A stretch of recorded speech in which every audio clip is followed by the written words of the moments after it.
àdduna du neex ba Zarko mën a ruube Sa Thiès loolu mënu ne. te suufee si nit ci Zarko di nekkee à l'aise nga jàpp ni du nekkee à l'aise ci combat. kii laa la koy waxee nga di ko dégg. waaw. àdduna du neex ba Zarko mën a ruube Sa Thiès du ci face to face. waaw. du ci communication. du ci buñ duggee ci géew ba. du ci sabotage du ci ay sàtt sawo mbaam ak loolu yëpp muy def noonu bu ko yeboo mën naa noppalu. parce que daa daje ki nga xamante ni benn moo ko daanoon loolu lay njëkkee moo ko daanoon te ci circonstance yam ko daane woon combat bu bëri woon xas-xas la woon combat boo xamante ni règlement CNG daf cee juddu la woon ñoom ñaar seen combat boobu. mooy boo bokkut ak nit écurie mënatoo ànd ak moom ci biir géew combat boobu Modou Lo Balla Gaye xas-xas loo ba comme tulleeg maale ku ci nekk ngémb sa rakk indi ko. kon Zarko je suis désolé de te dire que ne comme ni ko gars yi waxee nee nañ man maay borom je suis désolé. ah si je suis désolé. oui André je suis désolé de te dire que ne.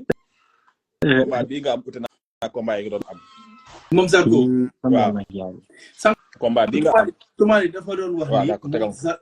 moom Zarko combat yi nga xamante ne. mujj na ko bëre yëpp moom moo bëre ci kaw adversaire. répétel pardon. Toumani da doon wax ne moom Zarko combat yi mu mujj bëri yëpp dafa bëri ci kaw adversaire yi. adversaire yi dañ koo xaar. te combat bii nii Sa Thiès du ko xaar normalement Sa Thiès waru koo xaar. waaw parce que combat yi mu mujjee bëre dafa bëri contre attaque ngay wax. parce que Zarko maanaam ci sa action ci lay def réaction ci sa kaw yow ci sa biir bëri ci lay contrer pour daan la bu fekkee nag yàlla dogal na ngeen tëwoo ci jàppoo da ngeen di jàppante. muy xool fële fekk mi ngi liggéey ci suuf maanaam fa muy liggéey Zarko du fa xool maanaam day ànd ak yow di doxantu ndànk ba keroog mu lay teg kalam boobu nga xamante ni yow bu la koy teg da ngay jàpp ne Zarko xel mi ngi woon ci sa côté gauche bi fekk moom ba ngay liggéey ci côté droite bi. dafa saay nag ci biir bëre moom Zarko. dafa am ndox tout quoi. tubaab sama xaw ma ndax li may bëgg a wax nii moom la wax sànq mais dafa mel ni sànq for naa ci ay waxam mu mel ni ko xaw a wax loolu. mooy que ni Zarko lim mën ci bëre yëpp wane gu ko ci arène maanaam boobu gisaguñ ko mu di ko bëre. bien sûr. parce que Zarko dafa jàppante ay Modou Lo contraire bi laa waxoon contraire bi. léegi nag boo jëlee Zarko bii mujjee ñëw nii Zarko bi 6 derniers combats yi da ngay gis ne que Zarko maanaam nekku fa di rafetal bëri bi maanaam dalay daan dem yoon. moom daan lay indi quoi daan. jeex na day def lu gën a simple xam nga dañoo dajal Lutte TV man ak moom ma ne ko Zarko yow sa loxo yi lu ci nekk ba doo xeex yow mu ne ma nan ngay jàkkaarloo koo xamante ni leer na leer yàlla fii boo ko fi jaaree daan ko dem ñi ba nga nekk fanaan da ngay dóorante amul sens. waaye Zarko mi ngi bëri combat boo xamante ni naxante may ko ci ndam combat bi. combat bi muy bëri Sa Thiès du naxante moo ko ciy may. fii laa la koy waxee ajjuma tey jii nga xam ne mooy le 28 février naxante daanul Sa Thiès Zarko loolu laa lay wax fii nga di ko dégg je suis désolé de dire ça. mais lan mooy may ndam Zarko ci combat bi. parce que revanche la aussi. bu mu indi revanche moom Zarko parce que actuellement nii ci côté moral moom moo ëpp Sa Thiès moral mais bis bu dof-dofloo ba ne damay fayu si rek moral boobu noonu day tourner déjà ci première face to face yi il faut mu gëmal Sa Thiès ne ko amoo bag boobu mu ko doon wax noonu daan nga ma waaye maa la raw boobu il faut mu di ko indi maanaam bu mu bañ daan bi ko Sa Thiès daan bu mu fa nekk di ko jéemal layal naan ko c'est-à-dire nii la woon ak nee la déedéet il faut mu nangu daan bi waaye na jël daan bi conjugué ko au passé xamal ko ne ko ba nga may daan Zarko boobu nga daanoon ak bii nii du benn. ci communication. mais bu bëggee indi esprit revanchard damay fayu si dama lay duma si dama lay nangam si déedéet loolu sotti. parce que Zarko mi ngi bëri mbër moo xamante ni bu arbitre bi ne far ci kawam la jëm loolu yow. xam nga ne Sa Thiès erreur bi mu def ci Eumeu Sène dootu ko def ci àddinaam. dëgg yàlla. parce que xam naa ne mere na ñi ko taxawloo contre Eumeu Sène. mbër du bàyyi maninam dañ koy wax mais loolu ci Sa Thiès laa ko gëmee man. kon rawatina ci combat bi mu jëm nga xamante ni moom moo sut rallonge booy xool ci côté gabarit moom mooy ëpp Zarko gabarit ba pare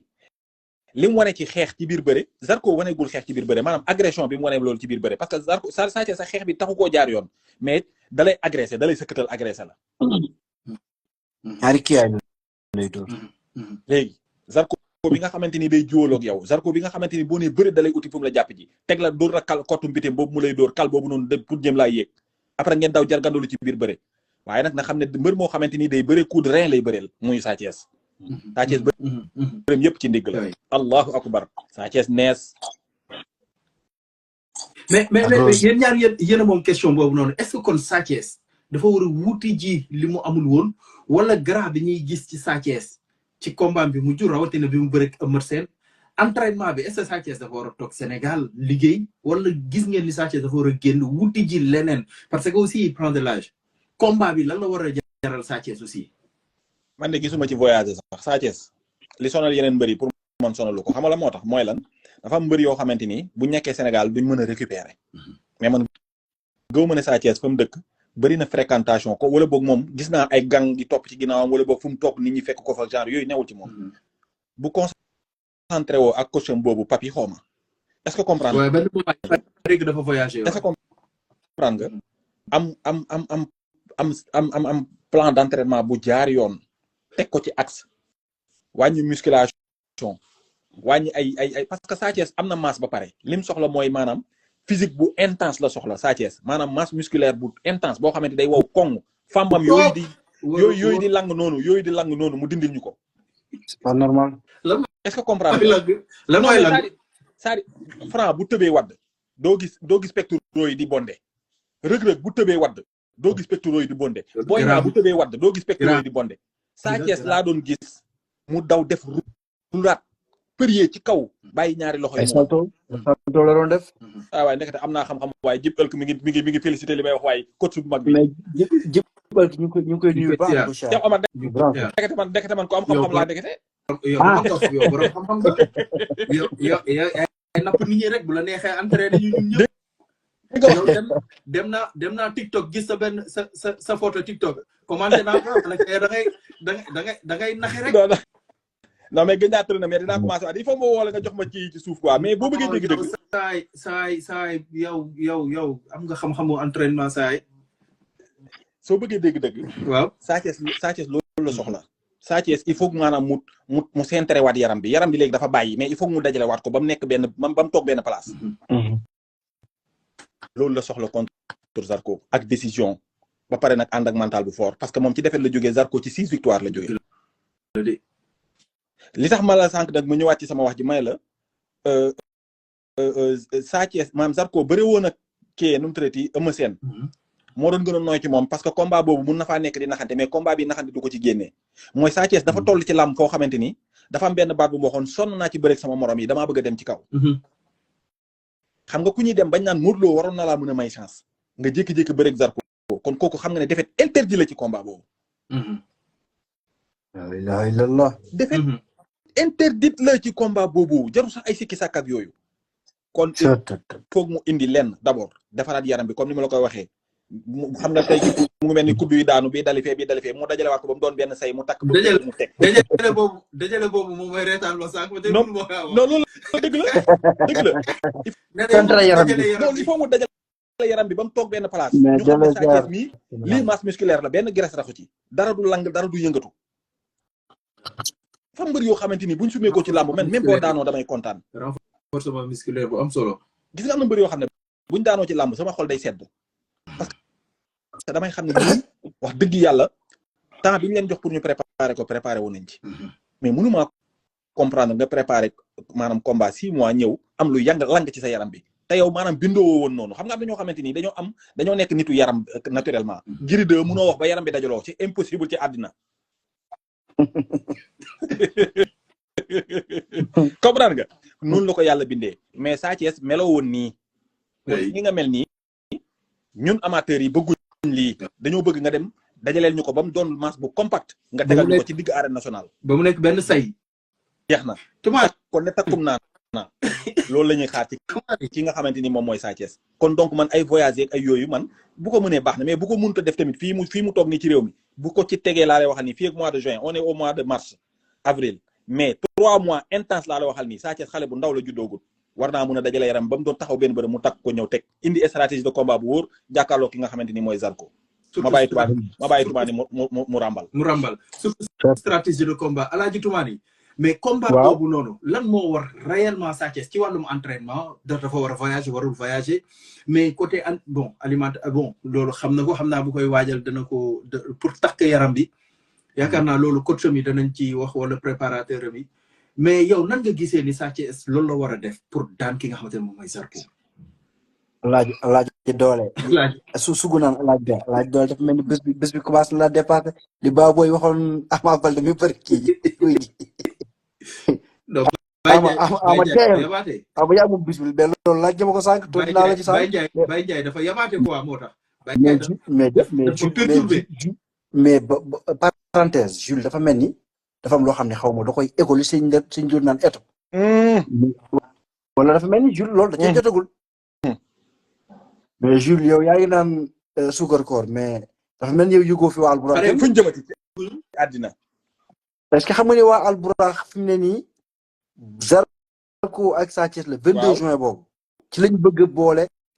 Franc ak Eumeu Sène bi nga xamante ne 80% taxaw na déjà presque. seetaan nga Mbaye Bercy mooy bi saa neex doon woo Ndour naan ko Ndour dama lay informé. ba muy daanu mooy bi muy daanu. te Ndour fekk ko ci lalu hôpital ba naan ko dama lay yóbbu Bercy mu ne ko danga ma koy defalee rek. mais tubaab yi danga ma koy defalee rek waaye loolu Alburax duñ ko def dañ ñu koy defalee nii rek. non kon boobu dugg si ko xam nga Assise mooy manager u Franc. kenn du ko dindee. dafa ne leen benn taat mënut a war ñaari mbaam.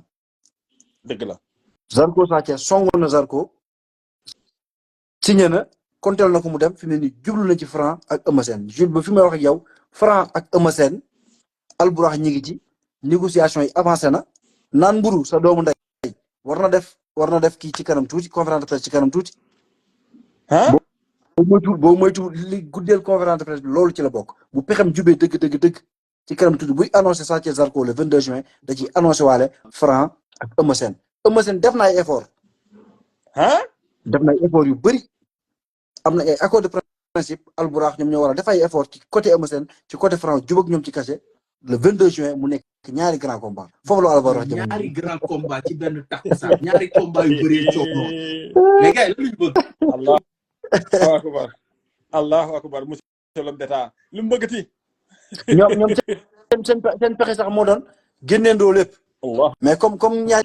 dañoo bokk manager il fallait que à la kulli xaal ñu liggéey gale mais xam naa du ñàkk ni Franc ak Zarko buñ bokkuloon manager kon boobu moytuwul ñaari affiche yooyu ñoom ñooy génnandoo. Allahu akbar mais xam nga bàyyi boo ko gisee mu def coppite su sikki moom su ndaw soosu def bàyyi ko nii fii muy lang. mais man li ma jaaxal pour man saison Baye Ndiaye dafa jeex bi mu taxawalee 19-20 boobu. man xamoon naa ne 22 juin bi bañ ko jàppee dafa yàgg te 22 juin bi man xamoon naa ne datu seytaane la. 22 juin bi non datu seytaane la datu seytaane. foog ne koor gi seytaane sax dañu noppaleeku ci lii dañ koy waaj a tënk moo tax Baye Ndiaye di profité balaa ñu koo tënk. il faut mu gaaw balaa ñu koo tënk. non mais tumaani loolu bu taxawee loolu bi ci kàttanu yàlla nga xam bu taxawee. non tumaani loolu arène nationale tumaani kooku. bay li ci doy waat demi final la. loolu ñaari combinaison ya ca des day taxawaat ci même bis bi. ñaar ñi dañuy daan bëre ñaar ñi daanu bëre. ay fontu. ma ne ko da ngay fontu. tamit. mais li ñu wax sànq ba tey si Sa Thiès mais moom Zarko li mu liggéey après ñu ñëw ci favori ci combat boobu noonu li mu jot a liggéey mu liggéey ba egsi ci Sa Thiès revanche bi taxaw mais moom Zarko lan moo ko war ci combat bi ban état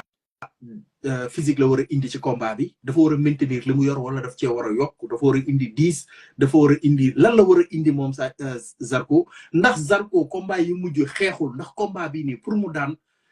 ki nga xamante ne mooy Sa Thiès dafa war a xeex. Cheikh tontu ko question bi. déet waay. Zarko li mu yor nii baax na trop dafa baaxul kese dafa baax ba yegg ci trop. waaw Zarko bu ñu waxante dëgg ci yàlla tax rek lépp lu war a nekk ci athlète mi ngi ci moom mooy ci entraînement bi mooy ci bëre bi mais nag mi ngi bëri mbër boo xamante ne faaw nga teg ko lu attanul ci biir géew pour nga mën koo daan bu fekkee day ñëw di négocier nee naa la bu fekkee Sa Thiès entraîné na entraînement bi war ci moom ñëw bëri la daan bëri at bi sifflé mu dal ci kaw Zarko xam nga sànq da nga ma laaj loo koy moytuloo may la lenn laa koy moytuloo mooy ñàkk entraîné ak bàyyi Zarko dal ci kaw Zarko su boobaa il faut que mu xeex ak Sa Thiès pour mën koo daan parce que bële passé ba fàttalikoo Zarko xam nga Zarko dafa nekk mbër boo xamante ne rayante siwul day daan dafa nax Sa Thiès woo ko ci xeex mais yegg na ko fu sore mais taxul mu daan ko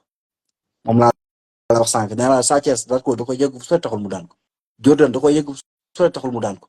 Siteu da koy yegg fu sore taxul mu daan ko Moussa Ndoye da koy yegg fu sore taxul mu daan ko entraînement bi nekkoon ci moom moo nekkul woon ci moom contre Eumeu Sène moo tax bëgg Eumeu Sène yegg fu sore mu xool bu mu tëdd bañ na ba sonn te suñ tour naan damay dem mu ne duma dem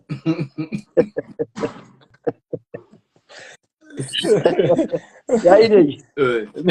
dégg mais Zarko il faut mu changer bëre bu bëggee daan Sa Thiès ci combat bi oui si adversaire yi mujjee bëre lépp li mu bëri ñoom bu ko bëri Sa Thiès daan ko ba jëppi mu soog a comprendre mais ci kaw mooy li ma la wax ci kaw Sa Thiès entraînement bi ci war yaa ngi Sa Thiès insiste pour dafa nekk mbër boo xam damay ibi oui parce que Sa Thiès bu amul entraînement égal à 0 wax naa la que Sa Thiès ak Balla Gaye Ama Baldé seen bëre entraînement moom moo koy feeñoon fi la entraîné wuñ nekkuñ ci forme seen bëre du feeñ liñ bëgg ñoom xel mi dina fa ne te nit dina fa ne mais yaram baa koy bañ yaram baa ko du nangu waaw loolu xam nga Eumeu Sène wax naa sànq naa Eumeu Sène bu amoon 100 ans sax boo ñëwee fekk ko mu taxaw nga laal tànk yi bu bëri ak yow mais ñii il faut entraînement nekk ci ñoom pour que seen bëri mën a feeñ Sa Thiès nee naa la nat xool bi muy bëri Boy Niang bi ko Boy Niang di daan na mu meloon loolu moom moo noonu la Sa Thiès war a mel ci làmb Sa Thiès forme boobu la war a am ci làmb ba keroog muy bàyyi làmb bu bëggee ub làmb malgré Boy Niang daan na ko mais Sa Thiès boobu musuma gis mbër bu mel ni moom ci forme athlétique ci arène bi waaw wax naa la ne keroog différence bi mooy kii ay mag dañ ko ëmb tegal ko stratégie de combat ne ko li ngay bëre kee dafa amul staff ñëw ni ko yaa mën yaa ëpp doole bu ñëw def yëfu dof bañ na ko ba ci xeex bi non kenn musu gis est-ce que Zarko war na Zarko comme ni nga ko waxee noonu tàmmul di xeex combat bii nii bu ci jëlee ay coups surtout rafalu Sa Thiès yooyu noonu est-ce que Zarko dana mën a bëre dafa am loo xam te ne gëw moo ko ci làmb damay dégg ñu naan Franc bi mu ci làmb mënul woon xeex Franc dama nga sax ay combat am contre ñoom Serigne Ndiaye contre ñoom Thiatou Yoff contre ñoom Ndiaga Doole mënul woon xeex bi da koo dab ci biir làmb dem ko ci jabon jàngal ko xeex dama la yow da ngay def reconversion yow da ngay nekk je sais pas man da ngay ñëw nekk caissier nga jóge fi dem nekk aide soignant xool ñaari métiers yu différent la moo ko mooy da nga koo jàng ñoom yow li ngay xëy di liggéey ñoom dañuy xëy di dem di entraîner ci xeex da ngay ñëw jox ko akam pendant 2 mois de préparation mën nga ci jàng lu mënul woon mën nga ci jàng xeex am ci ay automatisme di ko pratiquer def ay sparring partner liggéey la laaj ak tu te donnes les moyens nga teg ko ci yoon mënu dafa am loo xam gëw ma ko ci làmb mooy mbër bi du mën lii mbër bi mënul lii loolu amul ci làmb mbër nañ bàyyi di sàkkaat seen bopp ay limite doomu aadama amul limite par excellence nit amul limite loo bëgg mën boo ci defee volonté bi tu te donnes les moyens da nga koy mën rawatina un athlète làmb moom mooy sa métier Zarko dafa war a takk gant lu bëri ci combat bii nii daf ci war a jàng xeexu déplacement xeexu repli comme ni Boy Niang bëri Sa Thiès dafa war a aj gàddam heure bu Sa Thiès doxee jëm ci kaw mu remise ko bu Sa Thiès ñëwee bu ko fa fekk bu combat bi nekkul ay combat runkum benn song bu nekkul benn song li ngay expliquer noonu bu fekkee ni moom la Zarko indi ndaw combat bu neex waaye combat bu rëy waaye bàyyi ma bàyyi Jules mu ràmbal ma lire commentaire bu leen fàtte ni seytaane dañ koo takk xamal ni seytaane takkaguñ ko ndax julee guñ fajar buñ julee fajar ci kàttan yàlla wala xaw ma nag weer bi teroo la am déet waaye daal en tout cas boo bëggee dégg Baye Jaay ngi dàqanteeg seytaane balaa ñu koo takk pour gën a yee seytaane fi mu toll nii mais loo ci mënti dégg xam nga ne aaj tubaani bu paree ci cin xooñ rek a fay des ci kàttan yàlla ceeb dootu fa dese moo tax li ma koy bëgg a wax moom Zarko comme fi moom nga laaj nee naa la mi ngi bëre combat boo xamante ni wax naa la ko ci début bi bokkut ak yeneen 6 combats yi mu jotoon a bëre c'est impossible mënuñoo bokk parce que la daan ñee daanul kii faaw nga dolli ci leneen Zarko ko daan ñu ne bàyyi ma ñoon nan nga ko daanee da doon talaxi nga samp ko Zarko ko daan ñu ne la bébé jën yaa ko xaw a sut daloon sàcc ko doole daf doon da nga koo téye nax ko ci calcul téq ko mu jaaxaan Zarko ko daan ñu ne la Ada Fass nan nga ko daanee dama ko nax ci kaw téq ko mu jaaxaan Jean passe Zarko loolu noonu nga daanee ñooñu ñëpp Zarko ko daan Gris Bordeaux dama ko lonk bàyyi ko mu jaaxaan loolu daanul Sa Thiès Zarko Zarko sa clé wu combat ak Sa Thiès ma cof wax la sa clé wu combat ak Sa Thiès. lépp mi ngi ci arbitre bu ne far. début combat ba début combat lan lay doon. bu lee diir jën kay laa bëggoon wax au lieu de bébé jën début combat ba maanaam bëreetu Sa Thiès ba noo koy encaissé ndax bu fekkee da ngaa bëgg a daw yooru ji génneewu la ci parce que daw yooru ci nga ah si xoolal ni mu def ñaabu ndaw génneewu ko ci déedéet yooru pour ma dëggal li nga wax yor boobu Sa Thiès la ko njëkk def wóor ko ndoom te mënu ko cee daan jël loolu balaa mu ko def erreur bi nga naxee woon loolu Sa Thiès a évolué Sa Thiès n'est plus cette personne là nekkatul kooku kon yooru du solution ci combat bi déet yooru solution ci combat bi moo tax may la kele combat bi yëpp mi ngi ci maanaam premier accrochage ba lan lay joxe il faut que Zarko nangoo gëmloo Sa Thiès ne ko damaa fetel jaar si ak yow xeex ak moom xeex sax même bu dee bu mu gëmul la pour yegg Sa Thiès fi mu ko bëgg a yegg te yegg Sa Thiès su ko neexul sax taxul nga daan Sa Thiès nag encore une fois bu nekk ci faru la fa war a nekk comme ni ko Toumani waxee bu fa nekkee yegg Sa Thiès fu ko neexul taxul nga daan Sa Thiès Zarko li ci sawaay wax laa lay dëggal bëri dóor la ñuy def rawatina da ngaa signé sax ay contrat MMA 4 faaw nga dem namm sa loxo yi daas ko mu gën a ñaw il faut nga liggéey loo sa loxo yi Zarko ni nga bëgg a naxee gars yi nii loolu doo ci nax Sa Thiès maa la ko fi ngay dégg combat bi naxante du la ci génnee. mënul nax Sa Thiès ci combat bi mënul nax Sa Thiès non mënu koo nax est-ce que xam nga nag Zarko mën naa ëpp bëre Sa Thiès. waaw. waaye Sa Thiès moo ko gën a efficace ci biir bëre. maanaam dafay mel ni tey jii nga tegaloon ma Franc ak ki nga xam ne moom mooy Eumeu Sène. dama naan la Eumeu Sène mën na koo ëpp ndoxtu bëre waaye Franc dafa am liy jeexal bëre. dëgg la de. est-ce que comprendre nga. Zarko nag mi ngi bëre bu sew. loo xalaatut ne Zarko bopp bi da koy màcc ci biir bëre jàppal ne Zarko da koy bëre Modou Lo dàqute bëre Zarko maa la ko fii ngay di ko dégg. ñoo jàngandoo bëre benn jour. Zarkay len laa xamul ci moom lépp lu jëm ci ndigli jëm kaw loxo da koy bëre. tànk gis nga ne da ciy téq mboot laa gisul Zarko di ko def mais leneen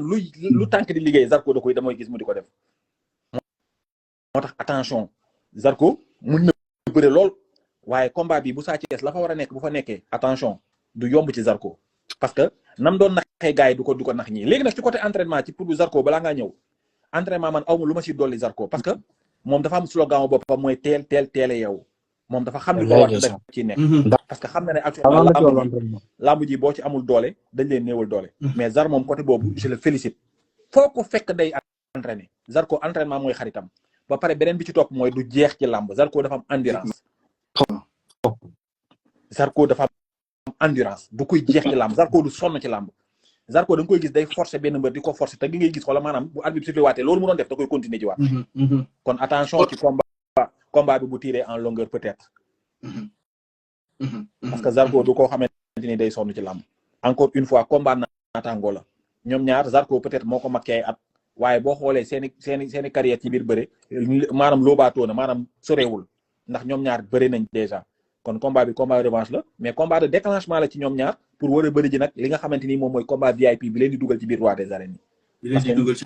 voilà parce que ñoom ñaar ñëpp vraiment actuellement nii sës nañ nag wax dëgg yàlla parce que bu ñu demoon bay tudd Sa Thiès di tudd Modou Lo di tudd Zarko di tudd Eumeu Sène kon cela veut dire que actuellement nii ñu ngi ci biir. fi may jeexalee ci combat boobu noonu ndax combat boobu noonu am na favori boo leen di joxe favori kan ngeen koy jox bien sûr bu ñoom ñaar ñëpp ñëwee taxaw physiquement ak période bi ci combat bi ñoom ñaar si li ñu jógee kan mooy favori combat bi. man pour man Zarko part légèrement favori. mais ci dafa am ay contexte yu mu koy doonee nag.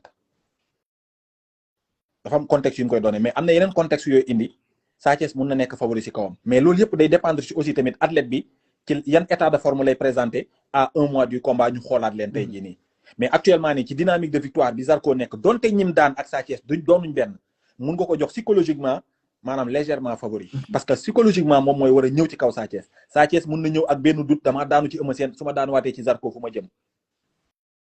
donc foofu psychologiquement da nga koy jox légèrement favori mais ki la daanoon aussi tamit pour nga nekk ci kawam favori sportivement day xaw a jafe Sa Thiès bu paree dëgg pour mbër mu nekk ci antichambre VIP nekk favori ci kawam da ngay jafe Sa Thiès ba muy bëre ki nga xamante mooy Boy Niang moo nekkoon favori ci kanamu Boy Niang bien sûr Sa Thiès dafa perte ay combat vedette loolu rek moom moo nekk problème am mais bu perte toon combat vedette yi mu perte nii bëri na combat royal bu yàgg parce que maanaam façon bëree may na ko maanaam li ko may dafa bari moo tax combat boobu aussi pour nga génnee ci favori dafay xaw a jafe mais boo ñëwee ci côté psychologique da ngay gis ne que Zarko mooy gën a nekk à l'aise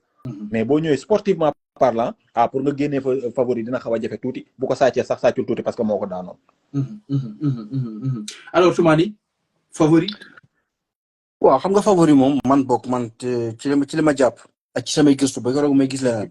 mooy que favori ñu koy nattee ci wàllu performance quoi ci discipline bu mu mënti doon nag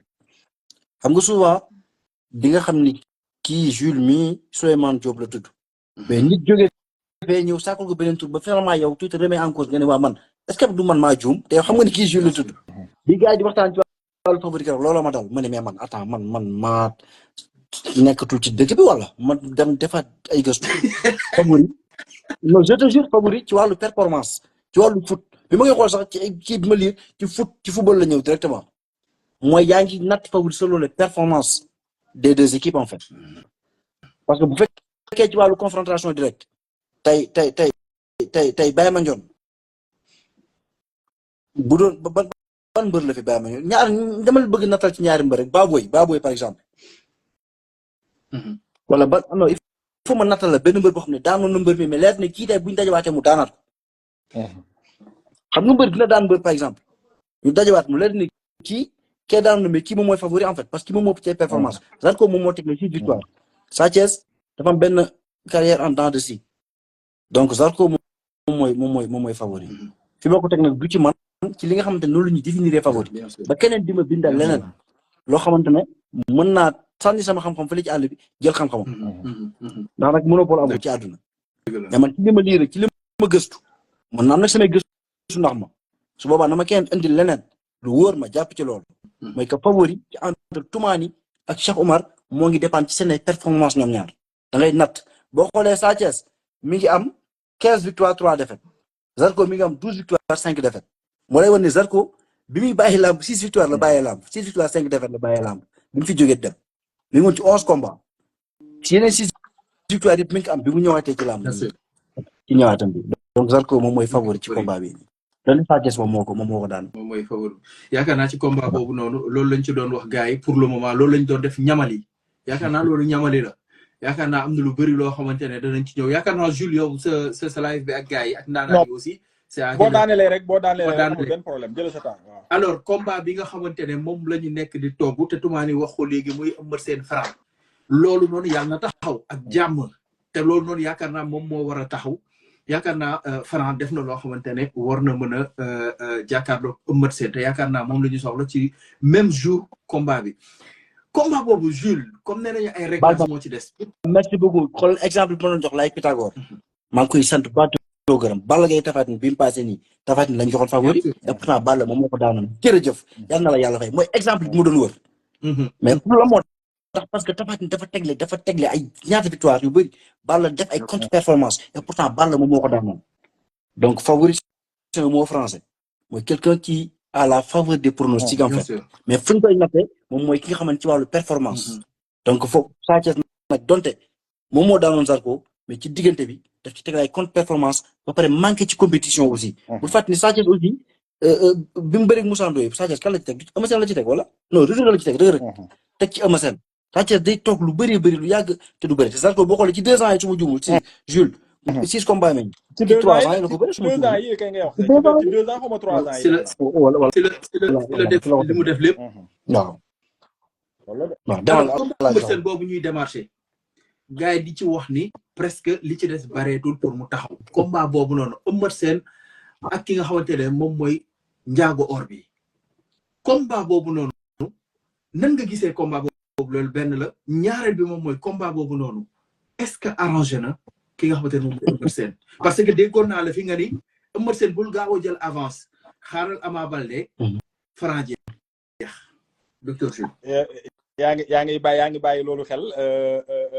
Cheikh Omar jërëjëf ci loolu noonu parce que affaire il faut ñu koy topp démb pour accès ci tey. bien sûr soo gisee moo waxoon ko loolu mooy que ne actuellement nii bu doon jar fukk dina jar fukk ak juróom. moom Eumeu parce que actuellement nii day am embarras de choix du moment où mën ngaa am Zarko mën a am Alioune Seye numéro 2 mën a am ki nga xamante ni mooy Franc aussi tamit say adversaire lu muy gën di yaatu maanaam choix maanaam proposition yi di gën di bëri cachet bi aussi mën di gën di yéeg donc ci côté cachet laa ko doon conseillé ci côté boobu. juumuloo de. li nga waxoon moo am de. loolu la nag quoi maanaam tey jii Eumeu Sène bu ñu ko doon proposé fukk actuellement dana mën a am fukk ak juróom. parce que ki ñu koy bëgg a jox mooy tax lamb coowu lamb dafay toll foofu ci ak cachet lamb day toll foofu te actuellement combat boobu qu'on le veuille ou non combat bi maanaam coow li dafa démarré te taxawagut. parce que dafa am ay antécédents yu bëree yu ci xew ci seen diggante déjà ñoom ñaar personnellement mooy Franc ak moom xas-xas loo daf cee amoon da ngaa réewuma nangam ak respecté woo nangam am rakku Eumeu Sène bu xaacoo fële ñëw ne dafay faj mer ñu dëpp ko. donc loolu day gën a yéegal enchère combat bi. Jules Pikine war a ngembaat Eumeu Sène indi ko. Sala sama jigéen maa ngi koy xaar bu baax te sama jigéen mi nga xamante ne 3 ans yi nii mu dig ma ab ceeb fii ci diggu Paris Jules boo ñëwee Paris bul seeti Sala. balaa Jules di ñëw kay doo. bul seeti Sala lu mu la dig du ko def. balaa Jules di ñëw kay doo ma yóbbu rek ñu seeti Sala. doo ko gis. mais Sala war na laa jox ceeb nag wax dëgg yàlla. bëggatuma gerte naa moom ñu ñoo koy wétali Sala moom ku mën a topp laay la wax dëgg sama taw màgg na màgg na mën na togg ceeb mën na togg mboroxe Sala tey sa ceeb. donc Omar. mais. waaw donc pour dire que ne. combat boobu coow li daf koo jiitu moom taxawagul maanaam xaatimaguñ mais coow li dafa teel a jóg ci combat boobu depuis que combat Ama Baldé ak ki nga xamante ni moom mooy Franc jeex rek combat boobu moom moo taxaw. léegi nag mu combat mu nekk un combat de tous les dangers pour Eumeu Sène et un combat à 0 risque pour Franc. à 0. wallaahi. si Père Mansour Diop yow tamit. non ak li mu liggéey lépp non à 0 risque pour Franc. li ma la wax un combat à 0 risque pour Franc Eumeu Sène ma daan loolu. day boolewaat Franc ak ay moromam rek. day boolewaat Franc ak ay moromam rek. te combat bu dangereux la pour Eumeu Sène. parce que dafa nekk nit koo xamante ni moo wax la benn affaire nga dégg ko fii ngay dégg Eumeu Sène bokk na ci ñi nga xamante ni lu mu la wax ci signature bu ñëwee ci combat ba da nga ko fa fekk ci moom. est-ce que xam nga gars yi bàyyiwuñ xel Eumeu Sène mais Eumeu Sène xarumaan bu mel ne Eumeu Sène mosuma koo gis ci àddina. c'est le meilleur. moo ci mën. barki Rasulaay bu jaaxal laa lay wax nii de Eumeu Sène mu mën a jàkkaarloog Bombardier ne ko du ma la reculer 1 mètre. nga war a xam ne kooku xarumaan la. sànq rek maa ngi koy nettali doguma la maa ngi naan la billahi wallahi kii xam ne ki may wax xaritam ki nga xamante ne doomu ndeyam la dafa ne ko Tapha Tine bu ñëwee mu duma ko dama koy duma Zos la jël comme exemple Zos làmmiñam sama nopp ne Tapha Tine moo gën a yomb touché Zos sax da ko duma leer naa la wax te Eumeu Sène xamoon na ne duma Tapha Tine gis nga jël bi ko Tapha Tine daan moo ko gën a métti ci carrière am ndax maanaam dafa ñëw résistal doon def ci résistal xarumaan la moom Eumeu Sène ku jàkkaarloog Tapha Tine ne ko duma la réguleel 1 iota jàkkaarloog moom jihaat ak moom xeex ak moom bari la ci xew-xew ca jàkkaarloog Bombardier mu dóor la coup boo xamante ni sa bët bi kenn xamul nu mu toll nga ñëwaat engagé waat ko ci biir xeex jàkkaarloog Gris Bordeaux mu dóor la ba taf sa jë terewul nga ñëw jàkkaarloo waat ak moom xarumaan la dama la ko wax ngay dégg c'est-à-dire Eumeu booy gétoo la jàmbaar dëgg la non dama ne Eumeu daraan ay xaj yi la daan yor ànd ak ay booy dugg ci ay ruq di ëffalanteeg yu mel noonu genre yooyu sooy seet ku ba agsi ci Eumeu Sène xanaa léegi dafa magal rek daa commencé jëm mag rek mais maanaam soo bëggee gis dëggantaan man damay dajeeg moom fii ci salle bi jamono yi may entraîné fi maa moom ñoo bokk benn coach bu ñu doon kii bulo barki alxuraanu karim xolal Eumeu Sène du teggi tànk wax la ko fii ngay dégg du koy teggi tànk dafa maanaam dafa ñemelu xotteeku est-ce que comprendre moo ko téye ba léegi moo tax nag ma ni la combat bi gars yi di laam-laamee nii c'est vrai que nag bu taxawoon Franc par favori loolu c'est très normal de par maanaam invincibilité bi nga xamante ni Franc mi ngi ci dynamique de victoire bi mu nekk maanaam ascendance psychologique bi mu am ci waa Pikine traumatiser leen yooyu yëpp day tax mu ñëw nekk favori doole ji jeunesse bi yooyu yëpp day tax mu nekk favori mais il faut tamit xam ne que lii mu def nii Ama Baldé nii mu yombee nii. waaw déedéet Eumeu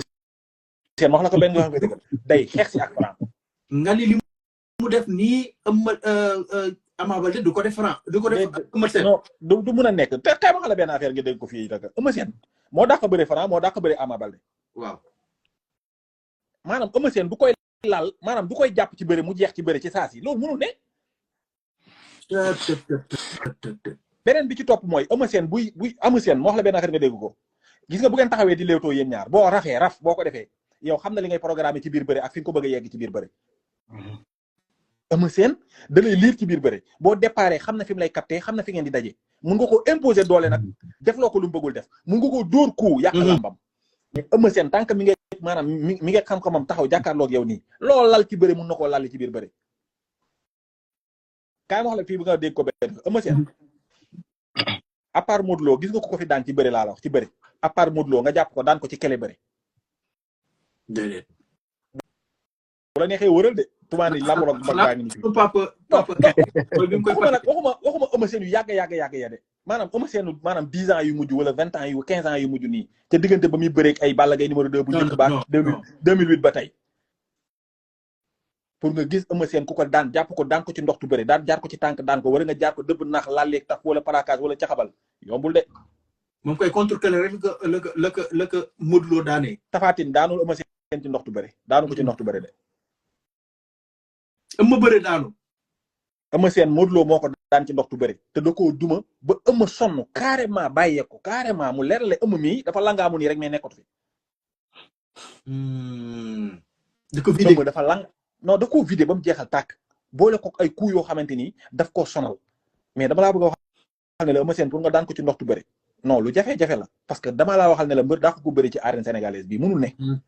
waaye nag dafay daje koo xamante ni bu fekkoon combat bi taxaw na maanaam actuellement nii dañ naan la looy bañ ko la ko teg daa fekk lu ëpp doole moo la ko tegul dëgg la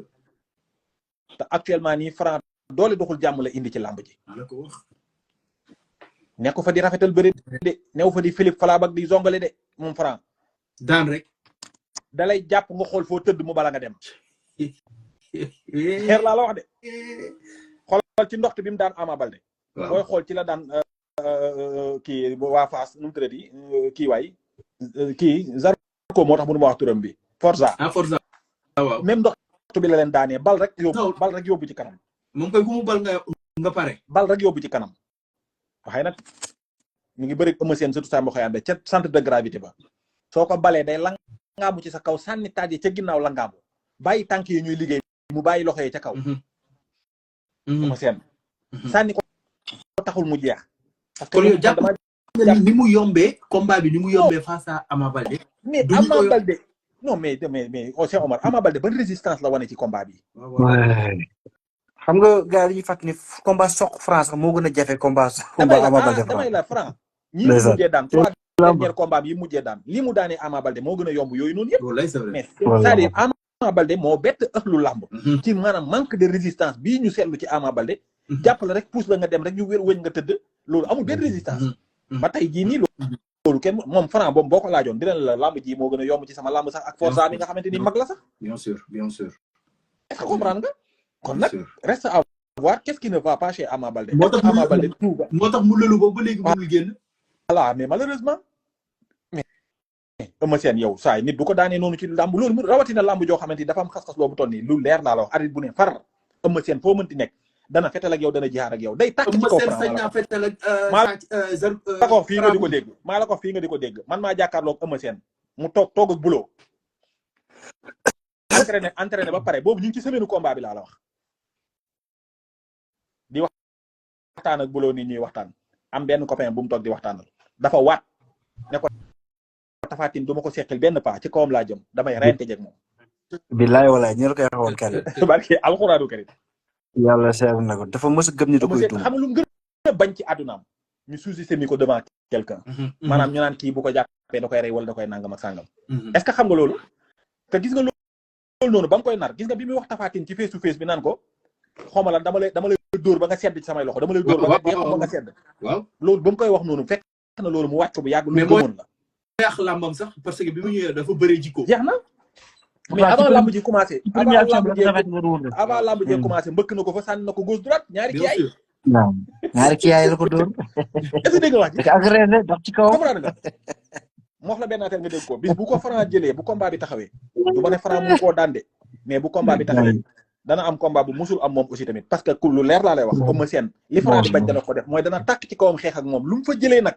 soit day jël coup rëpp wala mu jël coup reculer wala mu encaissé combat bi mujj yomb ci moom mais dana ko jaay bakkanam maa la ko fii nga di ko dégg moom Eumeu Sène barki alxuraan du koy jaay ba kanam du fa nekk di jéem ay stratégie di calculer ay kii mbëru mbapat la doo fa nekk di calculer da nga ñëw jaxase ko après nag fu ngeen jàppante ci bëre seen ndoxtu bëre feeñ su la ëppee doole nag mun na laa néewal doole mais damaa jàpp ne Franc mënut a ëpp doole sax ëmb seen ñaari yoon mun na koo sàcc doole nag te moo koy sax sàcc doole looloo yoon. Toumani docteur tamit xooj la desel dafa gàtt xel. parce que mayu la sax porox ndoll. leen nag xam naa ko ci de des na tuuti. analyse combat dina jafe de parce que man sama gars yi ñoom Zarko bàyyi ci xar ak gars yi ñoom daal seen bët moom doo ko tudd moom ñoom da ngay wax leen neex xam moom suñu waay mais des na tuuti dina dóor jur embuscade man nag ci ma defal man bu dóor embuscade ma des na bakkan. non lu leen laa la wax. mais maa ngi leen di siyaar baax gars yi moom macha allah quoi dañoo mel ni man ñoom à chaque fois dañuy dégg ci seen bët lu leen arrangé rek mais mooy li la Jules wax rek gis nga Eumeu Sène bu taxawee moom ak Franc moom Franc mooy favori te man dama jàpp ni que mais dafa am benn affaire bi ma bëggoon wax sànq doon bañ a dog Jules xam nga Franc ñun ñëpp ñuy wax ne ni mu daane Ama Baldé moo gën a yomb sax ni mu daane ñoom sox ñoom Forza mais dafa am lu ma la wax sànq Franc il faut ñu xool aussi ban Franc moo ñëw contre Ama Baldé Cheikh wax naa la ko sànq nee naa la Franc dina dem ba teg la 20 combats 20 victoires waa ak lamb duñu xam kan mooy Franc chaque combat di indi lu bees Franc jamono bii nii yor na kattan goo xamante ne ci àdduna non mais macha allah Franc yor na doole bu nekk ci moom Franc am na ngemb Franc mën na bëre Franc nekk na façon boo xamante ne état sax Franc ko ëpp doole de état. waaw gars yi dañu naan état daa am doole maanaam nguur jomaay gi non je te jure yow li ci doy waar Ama Baldé mooy li gars yi di wax ñoom Malo Sera ñoom Tafa Kanji wax nañ la ko maanaam dañu toog ak Ama Baldé wax leen lii Franc di bëre ci la ko Franc daal. Tafa Kanji wax na ko fi. xoolal pour ñun ñu jaar ci nawetaan yi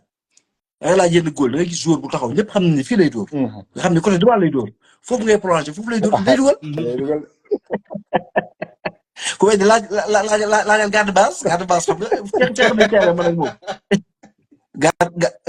garde base. dégg naa góol bu mag la nag. non xoolal moom plongeon la mu woon mais tànk yi dafa xoon barke Seydina Mohamed mun na wax ba lu lucarne kenn musuma seetaan bokk ñu dugal ko lucarne. football nañ ñu ñëw muy football ay mbaxal loolu góol. fexe nañu ba changer tour Matar Gueye naan ko garde base. moom moo wax garde base. gars yi ne ko Matar garde normal mu bañ ne garde base. je xam nga ñun daa baax. je ne nangu la ko ñun ancien gloire ci ñuy wax garde base. lamb démb ngay wax lamb démb. lamb démb ñuy wax garde base. mooy li ma la expliqué léegi xool Ama xam na ne loolu la Franc di bëri. te loolu ci la ko Franc daan. moo tax man la Franc jamono jii nii gars yi dañoo il faut ñu bàyyiwaat